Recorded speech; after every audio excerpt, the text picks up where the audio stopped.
À la fin d'un meeting du RDPC à Baganté, les participants du meeting commencent plutôt à scander le nom de Maurice Kamto.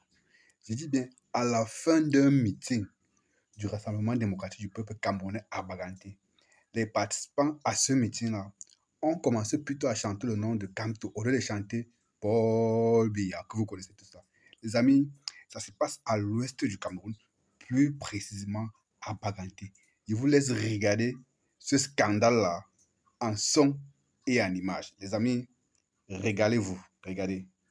Maurice Kamto, Maurice Kamto, Bagatantala Maurice Kamto, Bagatantala Maurice Kamto, Maurice Kamto, Bagatantala Maurice Kamto, Bagatantala Maurice Kamto, Maurice Kamto, Bagatantala Maurice Kamto. Un gouvernement de parti, un gouvernement de prix. Voilà, les amis, ça se passe comme ça à Baganté. Les amis, l'éveil des consciences est définitivement en marche dans ce pays. Oui, chers frères, ça c'est le résultat de la conscientisation, de l'éveil des consciences, le travail que nous abattons chaque jour que Dieu a créé dans les réseaux sociaux. Parce que, voyez-vous, comme on dit très souvent, la guerre c'est le plan. Qui veut aller loin doit ménager sa monture. Comment comprendre que le RDPC, qui est spécialisé dans l'achat des consciences, tout le monde le sait, soit il distribue les pains du RDPC, soit ce sont les parapluies, soit c'est du riz frélaté, comme c'est à la vogue désormais. Avant, c'était du pain avec de la sardine. Bon, comme on a trop crié que sardina, machin truc, les gars ont décidé de changer un peu, ils ont innové. C'était du riz frélaté que les gars distribuaient. Désormais, c'est les billets d'argent et du riz frélaté. Mais à Baganté, les vaillantes populations ne se sont pas laissées tromper. Les gars sont venus au meeting. Quand le meeting est donc fini, au lieu d'engager Paul Biya, vous connaissez la suite, non? Les gars ont commencé à scander le nom de Kamto. Même les gars du RDPC, les présidents des sections sur sections présents sur place étaient dépassés. Les gars ne comprenaient rien. Dans la vidéo, regardez vous-même, vous allez voir les gars qui passent habillés en boubou avec les habits et les effigies du RDPC là. C'était les représentants du parti, les représentants locaux du parti RDPC. Les gars étaient dépassés que, mais c'est encore quel scandale ça? C'est encore quelle sorcellerie ça? Les gars ne comprenaient pas ce qui se passe. Ouais, c'est pourquoi on dit souvent, l'achat de conscience peut marcher seulement si les populations se laissent amadouer. Parce que au finish, c'est chacun qui sera seul dans le bureau de vote, dans l'isoloir, en face de son destin. Pour dire quoi? Il y a parfois certaines personnes qui sont obligées de garder une certaine attitude, de garder une certaine neutralité, parce qu'ils veulent voir les enfants grandir. Oui, ça on le connaît, ça on le sait, ça je le sais.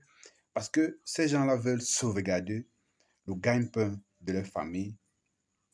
C'est pourquoi il y a plein de fonctionnaires, plein d'agents de l'État qui travaillent aujourd'hui dans le gouvernement, qui travaillent aujourd'hui pour l'État du Cameroun, qui sont pour le changement, même plus que certains membres du MRC, mais qui n'osent pas manifester de façon publique, qui n'osent pas se déclarer parce qu'ils savent que le régime en place est violent, le régime en place est lâche.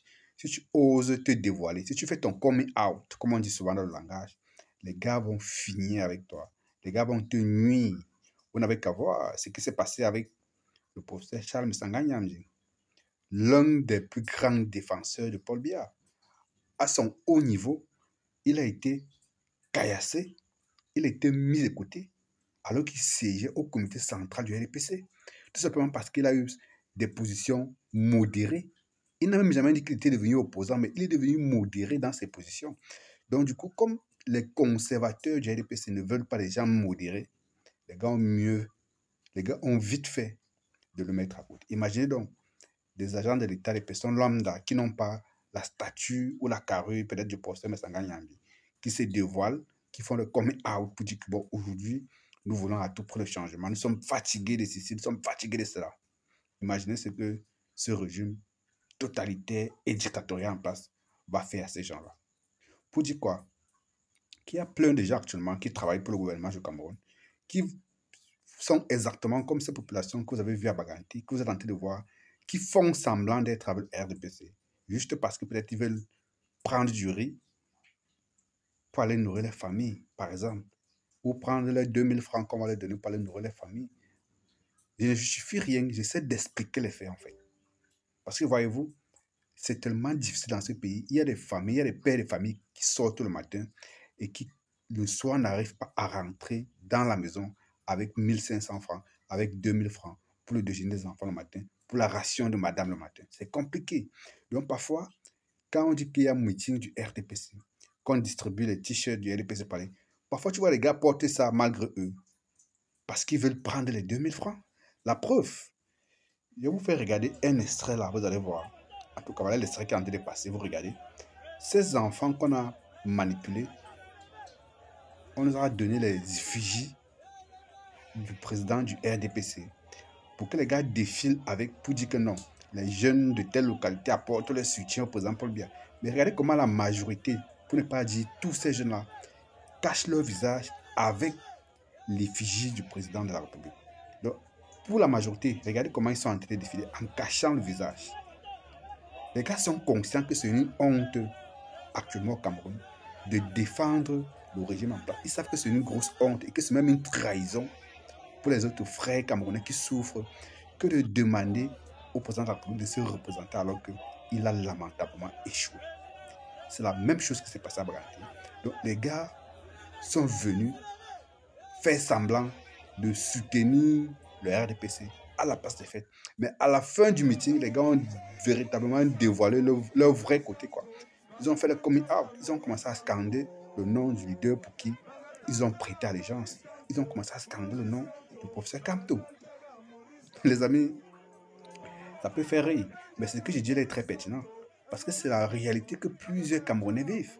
Surtout des Camerounais qui occupent des positions dans le gouvernement, dans la fonction publique. Parce que, voyez-vous, ces gens-là ont peur des représailles.